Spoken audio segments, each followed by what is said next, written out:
안녕하십니까. 조선일보경제부의 박사기자 방현철입니다. 이 시간은 받으면 많이 버는 방현철 박사의 머니머니 시간입니다. 오늘은 최준철 VIP 자산운용 대표 모시고 이야기를 또 나눠보도록 하겠습니다. 안녕하세요. 네, 안녕하세요. 네. 지난 시간에도 우리 뭐 여러 가지 얘기를 해봤지만 일단 최근에 따끈한 걸 내셨어요. 네, 한국형 가치투자라는 투자, 예, 이 책을 정말 오랜만에 예, 냈습니다. 오랜만에 책을 내셨는데 여기 이제 자기 이제 가치 투자에 대한 철학도 넣으시고 이제 한국 시장에 대한 또 시각도 좀 넣으셨습니다. 그래서 오늘은 그 중에서 이제 한국 시장에 대한 시각 이 얘기를 좀 해보려고 해요. 그래서 주제를 한국에서 가치 투자자로 살기 이렇게 좀 잡아봤습니다. 일단 한국 시장 얘기를 해보려면 삼성전자 빼고 얘기를 할 수가 없잖아요. 이 그렇죠. 한국증자 삼성전자를 빼면 얘기가 안 되니까 이 삼성전자는 그럼 가치 주냐 성장 주냐 예. 이 질문부터 좀 시작을 네. 해보도록 하겠습니다. 이 삼성전자뿐만 아니고요. 네. 모든 주식은 가격대, 저평가 정도에 따라서 가치주가 되기도 하고 뭐 성장주가 되기도 하는데 뭐 기본적으로 저는 가치주는 좀 저평가된 주식 예. 그리고 성장주라고 하는 거는 좀 더 높은 성장률을 기록하는 뭐 성장기에 있는 그런 회사를 얘기를 하는 거지 뭐 성장주라고 해서 꼭 비싼 주식 꼭 그렇게 생각하지는 않습니다. 예. 교집합도 교집합도 있을 수 있으니까요. 그래서 삼성전자도 결국에는 가격에 따라서 저평가되면 이제 밸류 스탁이 되는 거고요. 그걸 이제 왔다 갔다 하게 되는데 저는 좀 더 본질적으로는 삼성전자는 반도체 사업을 하는 이상 그 경기 순환 종목, 시클컬 종목에 가깝다라고 네. 오히려 더 생각을 합니다. 경기 영향을 많이 받을 수밖에 네. 없는 비즈니스다. 반도체 자체가 이제 수요와 공급에 따라서 가격이 결정되고 가격 진동폭이 여전히 과정화됐다고 하지만 크기 때문에 네. 최근 한 2년간 그게 보여주지 않았습니까? 네. 시클컬 주식에 좀 가깝다고 생각을 하고요. 다만 왜 이렇게 삼성전자가 좀 장기적으로 성장할 거라는 신뢰를 받느냐라고 하면은 일단 우리나라의 대표적인 네. 그런 기업이기도 하고 되게 자랑스러운 또 기업이기도 하고 그러면서 과거에 정말 이렇게 탁월한 경영자들이 이제 대를 물려가면서 정말 그 흠잡을 수 없는 모습을 보였다는 거 이게 사실 우리 국민들한테 굉장히 큰 신뢰도를 주는 거거든요. 그게 이제 회사에 내재가 되어 있긴 하지만 사실 이게 또 계속 얼마만큼 과거의 각도로 이루어질지 이런 것들은 조금 더 저는 지켜봐야 된다고 생각을 합니다. 네. 근데 저는 삼성전자 자체를 가지고 고민을 하는 거는 그렇게 많은 시간을 쓰지 않는 게 이게 굉장히 효율적으로 움직이는 주식이거든요. 말 그대로 국제적인 주식이기 때문에 모든 전 세계 투자자들이 다 쳐다보면 이게 가격과 그 가치의 괴리가 잘 발생하지 않습니다. 저희는 이제 가격이 잘못 매겨진 걸 찾아다니니까요. 네. 그런 면에서는 가치 투자자들이 좋아하기엔 별로 안 좋은 주식이네요. 대신 이제 삼성전자를 공부는 많이 합니다. 왜 많이 하느냐면 삼성전자가 만들어 놓은 넓은 생태계들이 있습니다. 반도체를 제조하든 스마트폰을 제조하든 이게 혼자 하는 게 아니라 여러 가지 협력업체를 통해서 그 제품들을 만들어내는데 그 협력업체들도 상당수가 상장이 돼 있거든요. 그러면 소재 부품 장비 업체들 그렇습니다. 그 중에서 좀 더 예측 가능하고 지금 성장기에 놓여 있고 예를 들면 삼성전자가 어떤 부품을 더 많이 사용하는 뭐 기간이라든지 혹은 삼성전자 반도체는 좀 시클리컬이지만 반도체 소재처럼 좀 더 꾸준하게 쓰인다든지 저희의 기준에 맞는 종목을 생태계에서 찾는 게 오히려 저희들도 편안한 방법인데 삼성전자가 최종 구매자이기 때문에 이걸 안 보고 또 투자를 할 수는 없습니다. 근데 삼성전자를 공부를 많이 하지만 반대로 찾는 건 그 생태계 안에서 찾는다. 요게 저희의 그 삼성전자에 대한 결론입니다. VIP에서 삼성전자 주식은 그럼 없는 거예요? 사실 이제 기관 자금 같은 경우에 이제 벤치마크 그 플레이를 해야 되는 경우에는 워낙에 차지하는 비중이 크기 때문에 어느 정도는 가져가지만 이제 개인 고객 중심의 상품에서는 삼성전자보다는 오히려 뭐 반도체 소재 업체들 이런 쪽을 좀 더 많이 가지고 있습니다. 네. 자, 그 다음은 이제 우리 이제 개인 투자자들은 이제 따상 뭐 요새 이 얘기가 많잖아요. 공모가 이제 2배씩 막 뛰는 건데 따상 뭐 이런 개념 때문에 공모주에 대해서 상당히 관심이 많습니다. 공모주에 대한 생각은 좀 어떠십니까? 저는 공모주는 뭐 자본시장의 꽃 같은 거라고 생각을 합니다. 지금 저희가 투자하는 소위 말하는 기존 종목들도 한때는 다 공모라는 과정을 통해서 데뷔를 처음 시작은 했고요. 다 공모를 해서 시작하는 거죠. 신인 시절에 있는 것처럼 공모를 통해서 저희가 특히 바텀업 플레이어로서 많은 선택지를 가져갈 수 있다는 이런 그 과정은 굉장히 저는 활력을 주는 요소라고 생각하지만 문제는 이게 그 데뷔 과정에 좀 있습니다. 왜냐하면 이게 기업들에게 있어서 공모라고 하는 거는 마치 그 한 사람의 결혼처럼 인생에 한 번 있는 그렇죠. 생애 주기에 한 번 있는 굉장히 큰 이벤트거든요. 이게 어떻게 가격이 결정되느냐에 따라서 유입되는 금액이 달라지고 그걸 다 과거에 그 사업해왔던 것들을 창업자 입장에서는 한 번에 보상을 받는 거라서 그 결혼과 마찬가지로 신부화장을 굉장히 짙게 하고 올라오는 경향이 있습니다. 그렇기 때문에 조금 더 뭐 부풀려진 부분 이런 부분이 좀 있을 수 있다는 네. 거를 감안을 하고 접근을 해야 되고요. 그리고 또 상장이라고 하는 건 내가 하고 싶다고 하는 게 아니라 시장에 수요가 있어야 되고 그리고 주관사에서 이제 공모를 제안해서 같이 이제 협업해서 올라오는 건데 보통 주관사들이 그 대상을 정할 때 그 당대에 가장 핫한 그런 테마에 관련된 종목들을 많이 IPO로 올립니다. 네. 그러면 2010년 뭐부터 한 15년 이렇게 생각해 보시면 그때 화장품 업체들이 대거 상장이 많이 됐었고요. 네. 그런 것처럼 이제 당대에 인기가 있는 핫한 그런 섹터로 주로 섹터의 종목들이 올라오다 보니까 네. 그래서 밸류에이션이 좀 높은 경우 기대감을 좀 많이 받고 오는 경우가 많죠. 네. 그걸 어떤 회사들은 충족하지만 또 충족을 못하면은 또 급격한 주가 하락으로 뭐 예를 들면 카카오페이 같은 이런 케이스처럼 그런 위험성을 내포하고 있기 때문에 좀 더 자세히 따져봐야 되고 그리고 너무 핫한 분야의 IPO가 되는 종목보다는 오히려 시장이 전반적으로 침체되어 있는 그런 시기에 올라오는 IPO 종목이라든지 저희 같은 경우에는 IPO 되고 나서 한 1년 정도 있다가 좀 다시 봅니다. 그러니까 IPO 할 때 공부 한번 해보고 네. 1년 지나면 이제 신부화장이 좀 벗겨질 때쯤 되니까 회사에서 얘기한 부분 중에 어떤 부분이 실현됐고 네. 그렇지 않았는지를 따져서 다시 살펴보는 게 오히려 더 편안한 투자가 되었던 경우가 많았던 것 같습니다. 실제 가치가 이렇게 딱 발현될 때까지 좀 기다려봐야 된다. 뭐 그렇죠. 이런 또 그게 말씀이네요. IPO 때는 좀 더 많은 네. 언어를 통해서 많이 좀 반영이 되는 경우가 많으니까요. 예. 또 이 한국 가치 투자자의 뭐 계륵 같은 존재가 하나 있어요. 대기업 지주회사. 가격이 싸니까. 근데 이거 대기업 지주회사는 어차피 오르지 않을 주식이다. 뭐 이런 또 얘기도 있고 그래서 아주 딜레마 같은 주식인데 이 지주회사 이건 어떻게 좀 보십니까? 지금 지주회사는 사실 중간 의견을 갖고 있는 분이 중도 의견이 없는 것 같습니다. 네. 아주 싸서 좋아하시거나 아니면 저건 절대 안 오른다고 낙인을 찍거나 그 사이인데 저도 약간은 중도적인 입장에 가깝습니다. 싼 거는 뭐 불문가지고요. 다만 그 지주회사 전체가 재평가를 받아야 된다고 생각하냐면 그렇지는 않습니다. 그러니까 지주회사의 디스카운트 요인들이 분명히 있거든요. 네. 그러니까 너무 복합적이라는 부분 그리고 우리나라 지주회사는 대부분 투자회사로서의 기능, 버크셔처럼 그런 기능을 대부분은 잘 하지 못한다는 거의 점. 없죠. 네. 있는 것도 있지만. 예. 예. 그리고 상속을 앞두고 있는 경우에는 어쨌든 최대 주주들이 주가가 올라가는 걸 원치 않는 경우들도 있다는 거. 네. 이게 디스카운트 요인인데 반대로 얘기하면 많은 지주회사 중에서 이 디스카운트 요인이 좀 적은 종목으로 압축을 해서 투자하는 거를 저는 권장을 드립니다. 네. 일단 나 싸니까 그런 요소만 없으면 올라갈 확률이 있는 거거든요. 예를 들면 뭐 투자회사의 면모처럼 안 되는 자회사 팔고 잘 되는 회사 인수하고 뭐 이런 식의 이제 그 전법을 쓴다든지 혹은 좀 더 이 회사의 그 사업들이 관련 사업들로 연결이 돼 있다든지 예를 들면 뭐 동제련을 하는데 동제련 한 회사도 있고 이거 가지고 뭐 전선도 만들기도 하고 뭐 중전기를 만들기도 하고 이렇게 근데 하지만 지분율이 대부분 좀 높아서 뭐 그냥 일부만 가지고 컨트롤하는 게 아니라든지 예를 들면 이런 케이스로 좀 더 압축을 해 나가시면 네. 거기서 좋은 대상을 충분히 저는 발견하실 수도 있다고 생각합니다. 그러니까 한 가지 더 이제 경험치로 얘기를 드리면은 항상 어떤 기간에는 그 안 된다. 쟤는 절대 안 돼라고 하는 분야들이 있거든요. 2000년대 초에는 저희 음식료가 그랬던 것 같습니다. 네. 음식료 업체들이 저희가 보기에는 성장도 하고 있고 무지무지 싼데 저건 절대 성장 안 해. 성장률 역시 LCD지. 뭐 이런 시기가 있었거든요.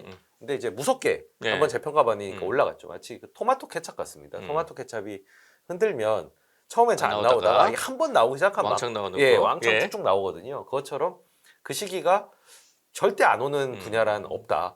항상 그거는 돌고 돈다라는 거 정도는 좀 감안을 하고 접근을 하시면 꼭 지주회사가 아니더라도요. 그런 조언을 드리고 싶습니다. 우리 한국 증시에 확 관심을 또 높였던 게 동학개미 운동이고 또 뭐 미국 증시 또 부자해서 석개미 운동도 벌어지고 그랬는데 이런 그 일반 투자자들의 이런 주식 매수 운동이랄까요? 이런 건 좀 어떻게 보세요? 저는 뭐 당연히 네. 그 개인들이 주식을 통해서 어떤 기업의 소유권을 공유하고 그리고 주식을 통해서 이제 부를 늘리시기를 주식 그 매니아 중에 한 사람으로서 당연히 네. 이제 원하는데 문제는 모두가 뛰어든다고 해서 다 돈을 벌 수 있는 게 아니라는 점이 저희 시장에 굉장히 냉혹한 부분이거든요. 좀 가슴 아파하시는 분들도 있어요 최근에. 예. 갑자기 좀 작년에 주가 많이 떨어져가지고. 예, 그렇죠. 그러니까 그런 시기를 계속 겪고 그리고 늘 이제 초보 기간, 한 3년 이내 기간에는 시행착오를 하면서 저도 그랬지만 시행착오를 하면서 성장해가는 구간입니다. 네. 그때 또 너무 돈을 많이 벌어도 오히려 초심자의 행운이 나중에 오히려 그 초년 성공이 나중에 재앙이 되는 것처럼 그럴 수도 있는 거고요. 근데 꺾이지 않고 꺾이지 않는 마음으로 계속 해 나가는 게 중요한데 2020년에 입문하셨으면 한 고기간 정도를 지내는 겁니다. 계속 좀 하시면 좋겠고요. 예. 이제 서학개미 문제에 대해서는 물론 이제 거기에 미국에 더 많은 그 유명한 기업들이 있고 좀 더 투자하기에 쉬워 보이고 주주 권익이 잘 보호되는 거는 사실입니다. 그렇지만 이제 의도 자체가 예를 들면 저는 뭐 한국 시장을 너무 비난하면서 이제 미국으로 가시는 경우는 좀 불편하긴 하거든요. 왜냐하면 그건 마치 저한테 어떻게 들리냐면 네. 한국 골프장에선 공이 잘 안 맞아 뭐 이런 느낌입니다. 예. 예. 그런다고 해서 미국의 골프장에 가서 공이 잘 맞는 건 아니고요. 음. 원래 그냥 골프가 어려운 겁니다. 네. 한국에서는 뭐 다이어트가 너무 힘들어. 미국에선 다이어트가 쉬운 게 아니고요. 원래 다이어트는 힘든 어렵죠. 겁니다. 예. 예, 심리적인 예. 자기의 그 루포를 극복해야 된다는 점에서 다이어트 비유를 많이 하는데 그런 경우는 맞지는 않는 것 같고요. 충분히 한국 시장에서도 올바른 기준과 실력을 검증받으신 분들이 미국 가서도 잘 하시지 않을까. 그러니까 동기 자체를 한번 돌아보시면 좋겠다는 생각입니다. 그리고 각 시장마다 장단점이 존재를 합니다. 한국 시장, 미국 시장, 중국 시장, 동남아 시장에 전 뭐 두루두루 다 여기 투자를 네. 해봤기 때문에 장단점이 존재를 하는데 한국과 미국으로만 장단점을 비교를 해보면 장점, 미국 시장의 장점 아까 말씀을 드렸고요.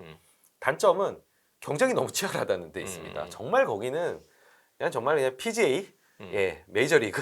그러니까 너무너무 실력 있는 사람들이 드글드글 하기 때문에 거기서 뭔가 엣지를 낸다는 게 좀 쉽지가 않아요. 효율성이 굉장히 높은 시장이라는 장점입니다. 뭐 비유하자면 정가 제품을 파는 백화점, 믿을 수 있고 신뢰할 수 있지만 싼 제품을 찾아내기는 좀 어렵다는 거고요. 예.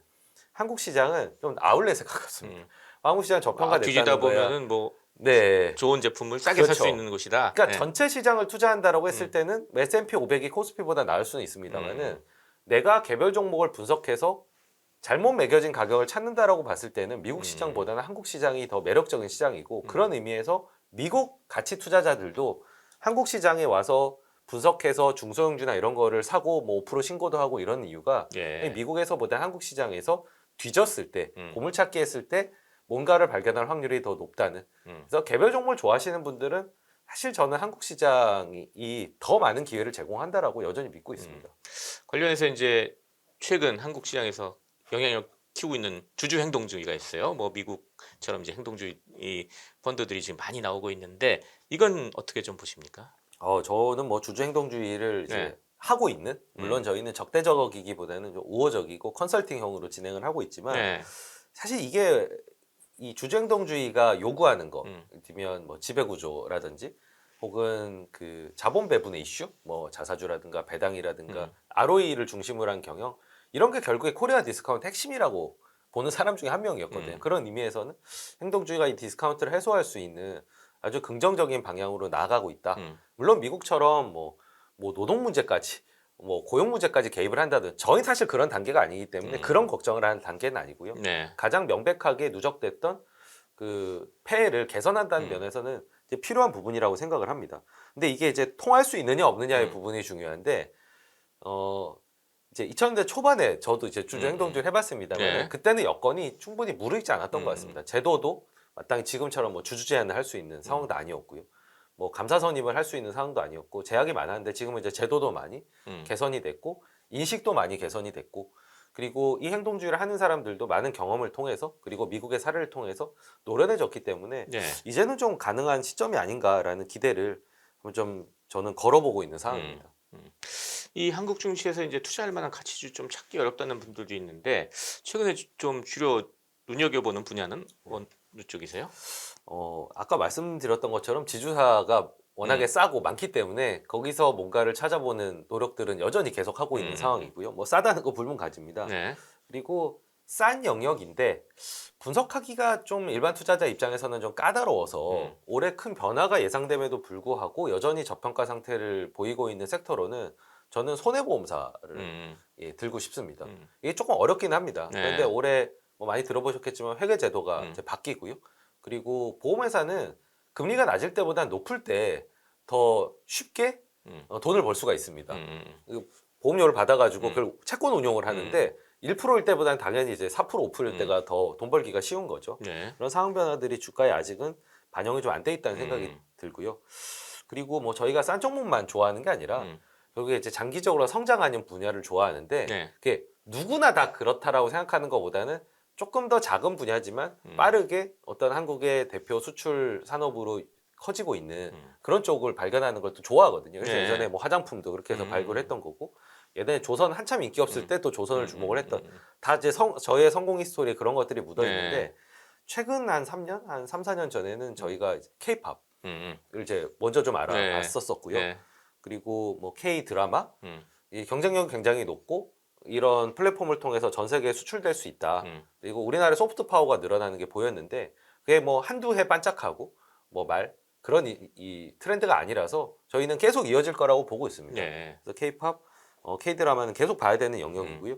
그리고 여기에 더해서 이제 K-에스테틱, 그러니까 피부 미용 쪽에서도 우리나라 그 산업 경쟁력이 굉장히 높습니다. 네. 그러니까 숙련된 공급자와 정말 이걸 굉장히 중요하게 생각하는 눈 높은 소비자들, 거기에 이제 제조업 베이스, 네. 예, 그런 것들이 이제 맞물려서 지금 그 전 세계로 이제 수출이 되고 있고, 이 가성비를 앞서 수출을 하고 있는데, 이게 대기업이 주도하는 산업이 아니다 보니까 일반 대중분들께서는 많이 체감을 못 하시는 것 같아요. 반도체만 있는 게 아니라 이런 중소기업, 중견기업들도 이 산업을 잘 이끌고 있습니다. 네. 거기에 또 하나 더 하자면은, 제가 굉장히 부정적으로 봤다가 긍정적으로 바뀐 분야가 하나 있습니다. 아, 그런 것도 있어요? 네. 네. 그게 이제 방산인데요. 방산. 예. K 시리즈, 예. K 디펜스. 예. 여기가 이제 고객이 하나잖아요. 원래는 고객이 원래는 하나인 이제 산업. 우리나라 정부가 하나밖에 없었죠. 네. 예. 그래서 제가 별로 좋아하질 않았는데, 반대로 고객이 늘어나고 있어서 달리 보게 된 케이스입니다. 근데 고객이 늘어나게 된 배경을 보니까 상당히 납득이 가는 거죠. 우리나라처럼 이렇게 재래식 무기를 만드는데 강점이 있고, 여유 캐파가 있고, 납기를 빨리 맞춰주고, 그리고 가성비도 있는, 그리고 실전 그 경험이 있는 이런 무기를 만드는 나라들이 많이 없거든요. 예. 그러다 보니까 약간 분단 국가라는 게 이제 슬픈 그 현실이긴 하지만, 그게 오히려 이 산업을 계속 유지시키고 이게 발전하는데, 이게 러시아 우크라이나 전쟁으로 인해서 이제 갑자기 무기를 그 무장을 해야 되는데, 네. 찾아보니까 한국 외에는 마땅한 대안이 없는 거예요. 독일 뭐 무기는 좋지만 엄청나게 비싸고, 네. 그리고 지금 주문하면 한 4년 있다 받아야 되고 그렇거든요. 그래서 K 디펜스 방산도 한번 눈여겨 보시면 좋을 것 같습니다. 예. 최근에 이제 공모 펀드도 내셨어요. 네. 이 VIP 자산이 이제 이 공모 펀드 통해 가지고 어떤 일반 투자자들에게 좀 전하고 싶은 투자 스토리 같은 게 있을 것 네. 같은데, 어떤 걸 좀 전하고 싶으신 건가요? 네, 저희가 2003년에 창업을 해서 이제 올해까지, 그러니까 작년까지 저희가 1임 상품 그리고 사모펀드 이렇게만 제공을 해왔거든요. 네. 근데 이게 최저 가입 금액이 뭐 5억 이러다 보니까 항상 이제 아쉬워하는 게 가입하기가 좀 어렵다. 이게 저한테는 좀 부채의식처럼 남아 있었습니다. 네. 그래서 언젠가 이제 저희가 실력적인 면이든 어떤 관리적인 면이든 준비가 되면 공모펀드를 런칭해서 많은 분들을 좀 만나보고 싶다. 이런 취지가 일단은 컸고요. 그리고 이렇게 이왕 시작을 하는 김에 우리가 이 공모펀드를 통해서 좀 청년층들의 자산 형성 기회를 제공을 하고, 일컨대 뭐 적립식 같은 형태로, 그리고 저는 국민들의 노후 대비의 가장 키 중에 하나가 퇴직연금이라고 생각을 하거든요. 그 퇴직연금이 지금 조금 방치가 돼 있는데, 네. 여기서 우리가 역할을 해보고 싶다. 노후 대비에 도움이 되고 싶다. 이런 이제 희망을 가지고 있고요. 그리고 저희가 뭐 제가 가치 투자 또 그 전도사로서 전도사죠. 예, 예. 그 가치 투자가 말만 이렇게 하는 게 네. 아니라 실제로 결과로도 성과가 또 나온다. 예, 입증하고 싶다라는 게, 사실 가치 투자를 증명한다가 저희 회사의 그 창업 이념입니다. 예. 예, 이걸 공모펀드를 통해서도 입증을 하는 예, 그런 목표를 갖고 있고요. 마지막으로는 사실 지금 주식형 펀드, 액티브 주식형 펀드의 신뢰가 정말 바닥을 기고 있는 그렇죠. 상황입니다. 예, 예. 업계 관계자 중에 한 명으로서 너무 책임을 또 통감하고요. 워낙 그 펀드들이 좋은 결과를 못 내고 다 사라져 버렸기 때문에. 근데 또 이제 ETF 이런 것도 있지만, 그래도 사람이 하는 펀드, 펀드 매니저가 어떤 사람이 하는 기업과 소통을 통해서 운용하는 펀드 하나쯤은 좀 있으면 좋겠다. 있어야죠. 그리고 그걸 통해서 주식형 펀드의 자존심도 한번 펀드 매니저로서 세워보고 싶다는 예, 그런 바람을 가지고 네. 공모펀드를 런칭을 했습니다. 예, 상당히 기대가 높습니다. 네, 자, 이제 마지막 질문, 이제 개인 투자자들이 이제 한국에 가서 가치 투자자로 좀 살아남으려면 가장 중요한 투자 마인드는 어떤 게 있을까? 네. 이걸 질문 드리고 싶습니다. 뭐 그럼 우리나라 증시만의 문제는 아니겠지만, 예. 기본적으로 주식시장 자체가 높은 변동성을 수반을 합니다. 그러니까 마치 저희가 권투를 할 때 펀치를 한 번도 안 맞고 뭐 권투를 하겠다, 이거 좀 비현실적인 것처럼 네. 내가 투자하는 시기에는 내내 장세가 좋고 변동성 없었으면 좋겠다. 그런 상황은 있을 수가 없습니다. 그러니까 항상 이 변동성이 이 잘못된 의사결정을 자아내는 원인이 되는 경우가 많거든요. 첫 번째로는 변동성을 일단 받아들이셔야 되고, 변동성은 늘 내가 주식을 하는 순간에 있을 수밖에 없다. 그리고 두 번째는 변동성은 오히려 기회다. 그 유명한 이제 레이서 아일톤 세나라고 있는데 이분이 뭐라고 얘기를 하셨냐면, 날씨가 맑은 날에는 그 추월하기가 쉽지 않다는 거, 오버테이크하기가 쉽지 않다는 겁니다. 근데 비가 내리고 이러면 자기 한 15대 제칠 수 있다는 겁니다. 그러니까 이것처럼 변동성이 아예 없는 것보다 변동성이 있을 때가 주식도 싸게 살 수 있고 또 비싸게도 팔 수 있고 이런 기회 요인으로 보셔야 됩니다. 그리고 이게 변동성이 결국에는 공포와 탐욕으로 인해서 만들어지는 건데 너무 공포가 지배를 할 때는 시장을 떠나시면 안 되고요. 너무 탐욕이 지배를 할 때는 또 거기에 뒤쫓아서 가시면 안 됩니다. 그래서 저희는 이제 어린이날 에버랜드에 가지 않고 그 높은 절벽에서 장난치지 않는다. 이게 또 저희 신조 중에 하나인데 그런 부분만 좀 챙기셔도 크게 주식에서 깨지지는 않을 것 같다는 생각입니다. 그래서 변동성을 중심으로 한 사고방식을 한번 좀 갖추는 그런 거를 충분히 고민하시고 나서 실전에 뛰어드시면 좋겠다는 바람을 가지고 있습니다. 네, 감사합니다. 오늘 최준철 VIP 자산운용 공동대표 모시고 한국에서 가치 투자자로 살기란 주제를 가지고 얘기를 나눠봤습니다. 마지막으로 이제 저희 시청자 구독자 여러분께 짧게 마무리 인사 부탁드리겠습니다. 저도 이제 인스타그램이나 유튜브 이런 걸 통해서 그 투자자들과 많이 소통을 하는데요. 대부분은 2020년에 입문하신 분들이 많으시더라고요. 그런데 지금 한 3년 정도 지난 시기에서 사실 지금까지의 시행착오는 앞으로 더 잘 되기 위한 어떤 밑거름이다 이렇게 생각하시고 이제 그렇게 투자를 계속 이어가시면 좋겠고요. 거기에 이제 저희가 얘기하는 이 가치 투자가 좀 이런 그 혼란한 장세, 변동성이 있는 주식시장을 헤쳐가면서 좋은 결과를 얻기 위한 그 유용한 무기가 되었으면 그런 바람을 남기고 싶습니다. 예, 감사합니다. 지금까지 최준철 VIP 자산운용 공동대표 그리고 저는 조선일보 경제부의 박사이자 방해철이었습니다. 그럼 다음 시간에 또 뵙겠습니다. 감사합니다.